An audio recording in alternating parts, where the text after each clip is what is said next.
저는 이제 반조를 지금 스님께 중도수행 가르침 받으면서 거의 2, 3년 가까이 해오고 있는 것 같아요. 그래서 그 기간 동안 이제 반조한 것들을 돌아보면서 언제 반조가 잘 됐고 또 언제 반조가 좀 잘 되지 않았는지에 대해서 좀 정리를 해봤거든요. 근데 제가 반조가 잘 됐을 때는 그 제가 어떤 괴로움이 있고 그 괴로움의 원인이라고 생각한 것들이 있었는데 수행을 하면서 이제 법답게 반조를 하는 과정에서 처음에 제가 생각했던 그 괴로움의 원인이 실제로 제 괴로움의 원인이 아니라는 걸 알게 된 경우가 굉장히 많았었어요. 오히려 전혀 예상치 못했던 다른 것들이 제 괴로움의 원인이었고, 그리고 그게 어떤 원인이라는 게 납득이 됐을 때는 그 순간 마음이 굉장히 편해지는 그런 경험들을 몇 번 했었던 것 같아요. 근데 사실 그런 경험들보다는 그렇지 않은 경험, 반조의 경험들이 훨씬 많았거든요. 그래서 그 경험들을 보면 제가 이제 반조를 하면서 어느 순간 제가 반조를 하는 게 너무 기계적이다. 마치 잘 짜여진 하나의 스토리를 따라가는 듯한 그런 느낌이 들 때가 많았었어요. 그리고 특히 이제 저희가 선원에 있다가 보면은 정기적으로 인터뷰를 하잖아요. 그리고 인터뷰 시간이 다가올수록 제 반조가 그런 어떤 이야기 구성을 따라가기 시작하는 것 같더라고요. 왜냐면 이제 와서 스님께 말씀도 드려야 되고 저도 한번 돌아봐야 되고 하니까 그게 실질적인 의미의 반조라기보다는 좀 인터뷰를 위한, 말을 하기 위한 반조? 그런 것들이란 걸 많이 느꼈어요. 그리고 그런 반조들의 특징은 보면 이 저를 둘러싼 이야기다라는 생각을 많이 했어요. 그러니까 저라는 사람이 있고 제가 하는 고민들이 있고 또 제 마음속에는 그 고민들이 반조를 통해서 해결됐으면 좋겠다는 바람이 항상 깔려 있는 거예요. 그리고 거기에 제가 실제로 원인이 정확하게 뭔지는 몰라도 원인을 파악을 하고 싶어 하는 마음, 그리고 그 원인의 파악을 통해서 지혜나 통찰, 성찰 같은 것들이 이루어졌다라는 결론을 이미 좀 만들어 놓고 그걸 향해서 달려가는 듯한 반조? 이런 것들을 많이 하고 있었다는 생각이 들었고요. 그리고 실제로 마음이 편해지는 반조와 좀 그냥 이야기 속에서 내가 내 얘기를 만들어가는 반조의 차이를 처음에는 구분하기가 굉장히 힘들었던 것 같아요. 근데 그것도 계속 꾸준히 이제 인터뷰를 하고 수행을 하면서 그 차이들을 조금씩 찾아가기 시작했던 것 같습니다.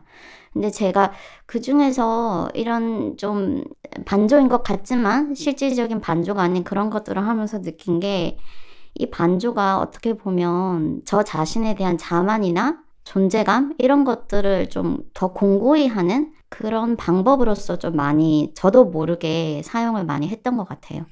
그래서 이제는 좀 그런 반조가 아니라 실제적으로 마음이 편해지는 정확한 원인을 찾는 이제 그런 쪽으로 하려고 많이 노력을 하고 있고요. 그리고 삼매 수행을 병행을 하는 게 그거에 굉장히 많은 영향을 미친다는 거. 그리고 혼자 수행하는 게 아니라 다른 사람들이 어떻게 수행을 하고 어떤 것들을 반조했는지 듣는 것, 이제 그런 게 제가 그런 반조에 있어서 좀 제대로 된 올바른 반조를 하는데 도움이 된다는 걸 많이 느꼈습니다. 실제로 보면은 이제 반조를 할 때 뭐 수학으로 비유를 하자면 이제 답안을 보고 나서 그냥 답안을 흉내내는 그런 형태도 이루어지기가 쉽고, 진짜 반조가 되려면 자기 고민이 자기 고민을 직접적으로 이제 거기에 들어가서 이 문제를, 예를 들어 수학 문제를 풀 때 막 이걸 어떻게 풀지 고민하다가 그걸 이렇게 풀어내는 거하고 그냥 답을 그대로 이제 하는 거하고 다르듯이, 우리가 반조하는 것도 정말 자기 문제에 이제 실질적인 자기 문제를 해결하기 위해서 이제 그 방법을 찾고 그 방법대로 수행을 해서 실제로 그 문제를 해결해 보고, 이렇게 돼야 이게 이제 반조의 한 사이클이 완성되는데, 어떠다 보면 이제 그냥 그런 거는 하지 않고 형식적으로 하게 될 가능성이 좀 있죠.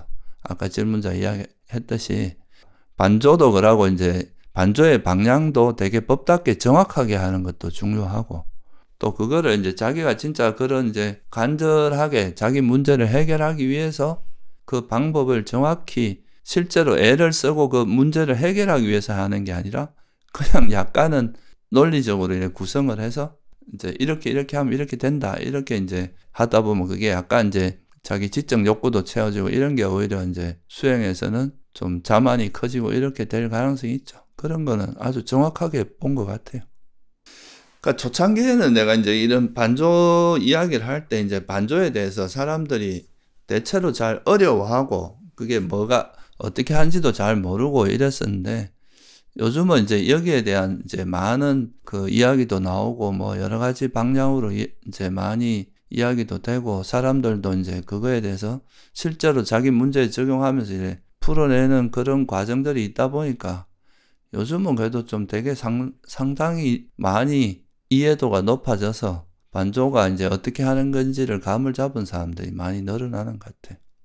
초창기에는 뭐 그냥 이거를 그냥 단순한 사유라고 생각하는 경우도 많았고 그래서 삼매는 안 닦고 왜 자꾸 반조만 하느냐 이렇게 이제 비판하는 사람들도 좀 있었거든 그게. 근데 제대로 해보면 이게 사실 반조를 잘하면 삼매가 안 될 수가 없는 구조거든 원래는. 그러니까 제대로 아까 말했듯이 그 문사수라는 걸 잘 이해해보면 이게 그냥 단순히 보통 사람들이 이제 반조라 그러면 한 사유 수준에서 끝나는 경우가 되게 많은 것 같더라고.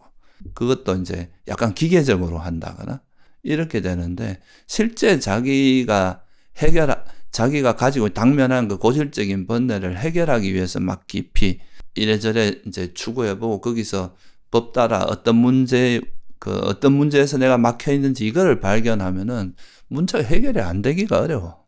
분명히 좋아지게 돼 있거든, 그거는. 어떻게 당장 싹 사라진다 이런 건 아니지만 방향성이 전환될 수밖에 없는 거지. 내가 최초로 이제 이런 걸 느낀 게 뭐 나도 감각적 욕망이라는 것을 평생 살면서 한 번도 내가 괴로움이라고 생각해 본 적이 없었고 단지 감각적 욕망이 행복인데 내가 그냥 수행자로서 해서는 안 되니까 이렇게 억지로 억누르고 살았었는데 어느 순간에 내가 그게 내가 이걸 한 번도 괴로움이라고 생각해 본 적이 없구나 하고 이제 괴로움이라고 정확히 보고 나니까 진짜 뭐 예를 들어서 10의 번뇌가 있었다면 1에서 뭐 그 이하로 줄어버리더라고. 그러니까 그게 이제 자기가 오랜 고민을 가지고 있다가 그걸 정확히 보게 되면 그거는 진짜 큰 효과가 있거든 그게. 그리고 또 그렇게 방향을 한번 잡고 나면은 다음에는 그런 문제가 생겨도 계속 그 방향으로 노력할 수 있으니까. 그러니까 노력의 힘이 훨씬 줄어드는 시행착오도 줄고 정확한 방향으로 노력을 하니까 이제 효과도 빨리 나타나는 그런 거지. 그게 이제 대부분 많은 사람들이 착각하고 있던 거였던 것 같아. 그냥 머리로만 알아도 그래도 좀 시원해지는 게 있거든. 그러니까 이제 뭐 이 정도면 괜찮다 이러고 넘어갈 수도 있는데 그게 이제 진짜 되려면 아까 수가 수행을 통해서 그게 실제로 자기가 가지고 있던 번뇌가 놓아지는 경험을 해봐야 이게 이렇게 하는 거구나 하는 걸 아는 거지. 그러니까 선생님이 나한테 그런 그 이야기를 하는 자기는 이해만 했지 내려놓기를 안 했다 이런 이야기를 하더라고. 근데 대부분의 사람이 아마 그랬을 거야. 머리로 이해는 했지만 실제로 놓아진 경험은. 근데 이해하고 내려놓는다는 거 이게 두 가지가 같이 가야 그게 제대로 된 수행이거든. 이해됐다면 놓아져야 되는 거지.